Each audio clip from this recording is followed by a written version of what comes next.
Araro, arario, arario, aratsa kajalatan wararamiun. Araro, arario, arario, aratsa kajalatan wararamiun. Wararamiun, wararamiun, wararamiun. Uummanni Oromoo saboota kaaba baha Afrikaatti argaman keessaa isa tokkoo fi saba guddaa aadaa badhaadhaa qabu dachee uumamaan badhaate irra qubatee jiraatudha. Uummanni Oromoo durumaa uumama isaarraa kaasee sirna aadaa isaa ittiin gaggeessu, amantii isaa ittiin ibsatu, barootaaf itti fayyadamaa kan ture, kan dhuunfaa isaa waan ta'eef sirna galateeffannaa fi kadhannaa kan qabudha. Irreechi Oromoof maali? Akkam jirtu? Nageenyi keenya bakka jirtanitti isin haa qaqqabu. Baga ayyaana Irreechaa kan bara kanaan nagaan isin ga'e isiniin jecha. Kun qophii addaa ayyaana Irreechaa kan bara 2018 sababeeffachuun isiniif qophaa'e. Egaa maalummaa Irreechaa, walitti dhufeenya Oromoof Irreechaa, hiika isaanii kan simbiraan geenyu ta'a. Hanga xumura qophii keenyaatti nu hordofaa isiniin jecha. Qopheessaan qophichaa ani Olifan Tasfaa'ee, qophicha qaqqajeelchuun kan nu faana turu Alamuu Hirphaati.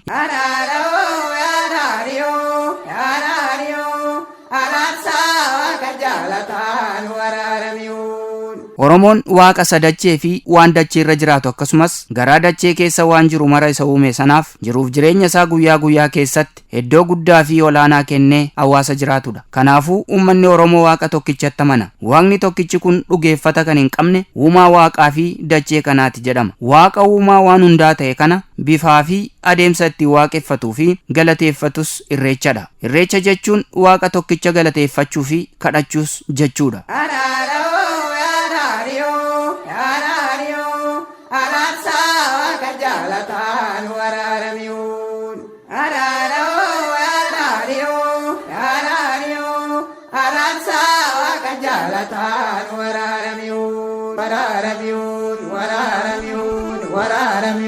Walitti deebineerra dhaggeeffattoota keenya kabajamoo ammas nu faana bu'aa nu dhaggeeffadha jechaan irreechi duudhaa, amantii fi aadaa Oromoo kan calaqqisiisu kaayyoo sirna gadaa keessaa isa tokko kan ta'e Oromoon kan ittiin uumaaf uumamatti dhiyaatu, kan ittiin waaqa isaa galateeffatuu fi kadhatudha. Irreechi irree kooti jedha Oromoon. Irree jechuun humna, jabina, bu'uuraa fi abdii egeree jechuudha. Kanaafuu uummata Oromoo biratti irreechi ayyaana qofaa miti. Jiruuf jireenya isaa keessatti humna isa jabeessu, abdii ittiin jiraatuu fi kan ittiin eenyummaa isaa eegu waan ta'eef irreechi irree kooti jedhee waama.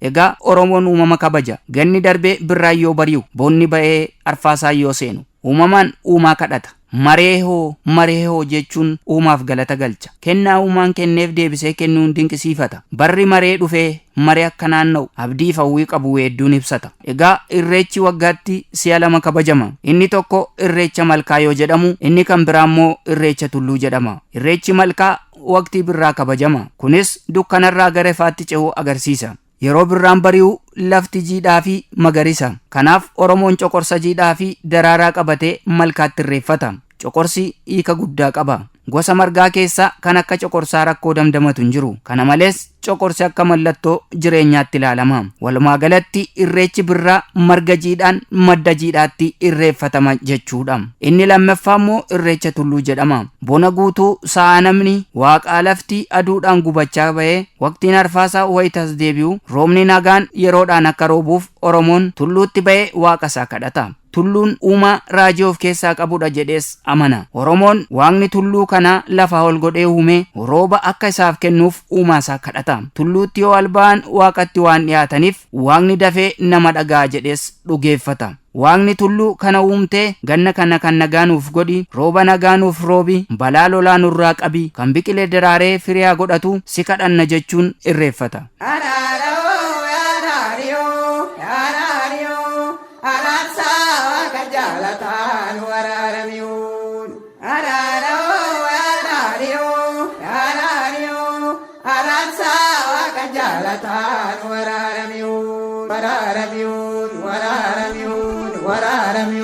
Egaa akka waliigalaatti uummanni Oromoo uummata aadaaf duudhaa gabbataa sirna bulchiinsa gadaa kalaqee ittiin bulaa fi wal bulchaa ture, uummata falaasama hunda galeessa madaala uumaa fi uumamaa eegu diriirsee jiruuf jireenya isaa gaggeessaa turee fi gaggeessaa jirudha. Irreecha seenaa dheeraa fi calaqqee aadaa uummata Oromoo keessaa isa tokkodha. Aadaan kun waggoota kumaatama hedduuf dhalootarraa dhalootatti darbaa dhufe. Hanga har'aatti uummata Oromoo birattis kabajamaa jira. Yeroo ammaa kanatti ayyaanni Irreechaa uummata Oromoo qofaan kan kabajamaa jiru osoo hin taane sabaaf sablammoonni hedduun irratti argamanii gammachuu Oromootaa qooddataa kan jiranidha. Egaa qophii addaa ayyaana Irreechaa kan bara 2018 sababeeffachuun kan isin faana turredha. Kan baranaan nu ga'e nama baree garee nu haa taasisu jecha qophii keenya guyyaa har'aa asuma irratti goolamna. Qopheessuun kan isin faana turtii taasise Anolifan Tasfaa'ee, qajeelchuun Alamuu Hirphaatiin oraa bulaa deebana.